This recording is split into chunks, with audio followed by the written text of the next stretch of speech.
Thank you, Mr. Chairman. Attorney General Sessions, welcome back. The last time we spoke, I asked you about Russian interference in the 2016 presidential election. There is now absolutely no question that the Russians meddled in the election in order to undermine confidence in American democracy, to damage the campaign of Hillary Clinton, and to boost Donald Trump. Our intelligence agencies have confirmed this. We also know that there were many contacts and communications between Russian operatives and Trump campaign officials and associates. Now, in order to make sure that this kind of attack never happens again, we need to understand what happened and whether anyone inside the Trump campaign assisted the Russian effort. During your confirmation hearing, I asked you, and I quote, if there is any evidence that anyone affiliated with the Trump campaign communicated with the Russian government in the course of this campaign, what will you do? That was a simple, straightforward question. What will you do? The implication was, will you recuse yourself? But rather than answer that question, you replied, quote, I have been called a surrogate at a time or two in that campaign, and I did not have communications with the Russians, close quote. That was on January 10th. On February 8th, you were confirmed, and on March 1st, the Washington Post published a story that you met with Sergei Kislyak, the Russian ambassador, twice during the campaign, once in July on the 18th and once on September 8th. And it was later reported that you met with the Russian ambassador a third time at the Mayflower Hotel in April of 2016. Confronted with these reports, you subtly changed your story. Your answer under oath before this committee was that you, quote, did not have communications with the Russians, period. But on the morning that the story broke, you said, quote, I have not met with any Russians at any time to discuss any political campaign. On Twitter, you said, quote, I never met with any Russian officials to discuss issues of the campaign. So, confronted with the truth, you started to qualify your answer. Later, in a letter you sent to this committee to clarify your testimony and to disclose 2 of your 3 meetings, you wrote, quote, I do not recall any discussions with the Russian ambassador or any other representative of the Russian government regarding the political campaign on these occasions or any other occasions.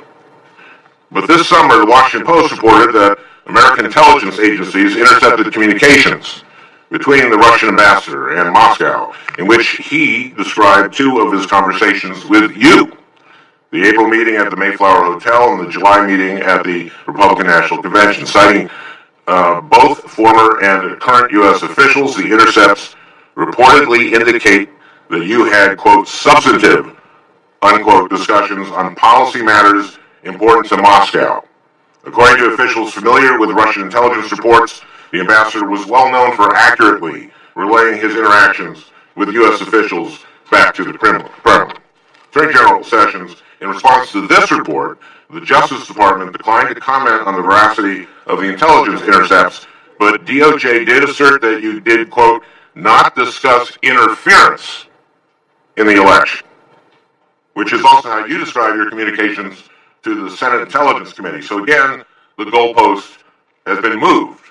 First it was, I did not have communications with Russians, which was not true. Then it was, I never met with any Russians to discuss any political campaign, which may or may not be true. Now it's, I did not discuss interference in the campaign, which further narrows your initial blanket denial about meeting with the Russians. Since you have qualified your denial to say that you did not, quote, discuss issues of the campaign with Russians, what, in your view, constitutes issues of the campaign? Well, let me just say this without hesitation, that I conducted no improper discussions with Russians at any time regarding a campaign or any other item facing this country. Okay, but I want to say that first.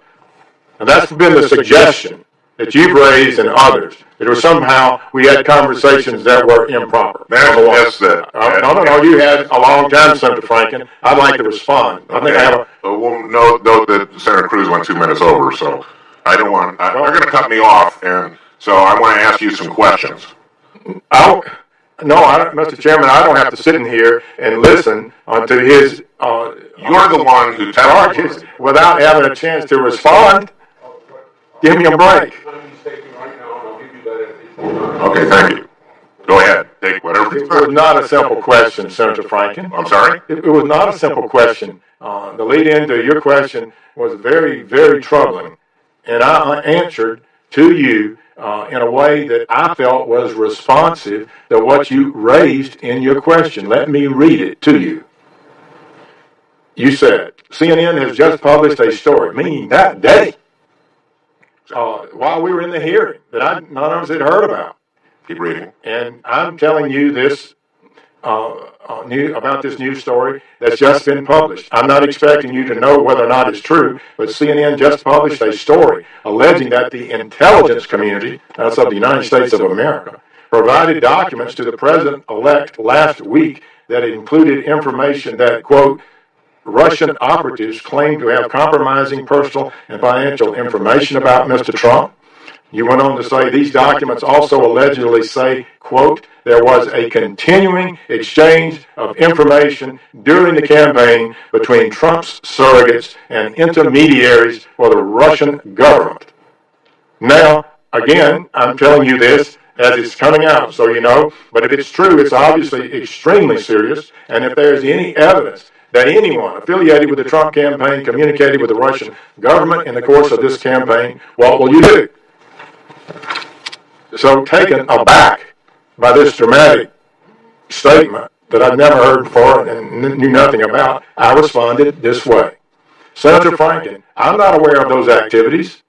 I have been called a surrogate a time or two in this campaign, and I did not have communications with the Russians, and I'm unable to comment on it. I don't think that can fairly be interpreted as saying I never had conversation with any Russians. It was referring directly to the suggestion that there was a continuing exchange of information between Trump surrogates and intermediaries for the Russian government, which did not happen, at least not to my knowledge, and not with me. And that's why I responded the way I do. And I'm disappointed. Yes, you can say what you want to about the accuracy of it, but I think it was a good faith response to a dramatic event at the time. And I don't think it's fair for you to suggest otherwise. 3 minutes and then finish. He took more than 3 minutes. Oh, he did? Yeah. He took about 2.5. Well, go. No. How much do you want? I don't want to take a lot of time bargaining with you. Well, I didn't take as much time as Senator Franken took. Go. Hey, let me just deal with Senator Franken. 3 more minutes, please. Okay. First of all, you said I did not have communications with the Russians. This was about ongoing communications. You had 3 communications with Kislyak, and now you can't recall. With answering Senator Leahy, you can't recall whether you discussed what you discussed with Kislyak. What I would say to you is, please. Okay, go ahead. You go make a lot of allegations, so Senator, it's hard for me to respond to them the time I've got. Can I have a little bit more time? Okay. You said today in response to Senator Leahy that you don't recall whether you talked about the campaign, whether you don't recall whether you talked about issues and Trump's views on issues with Russia. Those are very, very relevant to the campaign. Whether a surrogate from the campaign is talking with the Russian ambassador about the candidate's views on Russian policy, especially at the Republican National Convention, at the Mayflower Hotel the day before Trump is going to give his maiden speech on foreign policy. That's very different. Not being able to recall what you discussed with him is very different than saying, I have not had communications with the Russians. The ambassador from Russia is Russian. And how your justification or how your responses morphed from I did not have communications with the Russians to I did not discuss substantive I did not discuss any the political campaign, and then finally I did not discuss interference in the election. That to me is moving the goalposts every time, and we're starting off with an extra point, and by the end we're going to a 75-yard field goal. If it has to be us, saying I didn't discuss interfering with the election is your last statement. That's a very different bar than I can tell you I did not meet with any Russians. So he gets to do about 10 minutes improperly framing this subject, and I'm given a short chance to respond. Proceed, please. But then you're spinning, first and foremost, Senator Franken, you and I have had a good relationship on this committee. I would tell my colleagues, I think most of you know, I've committed myself to a high level of public service, to reach the highest standards of ethics and decency in my service, to be honest about things that I say. And so you have now gone through this long talk that I believe is totally unfair to me. It all arose from this question.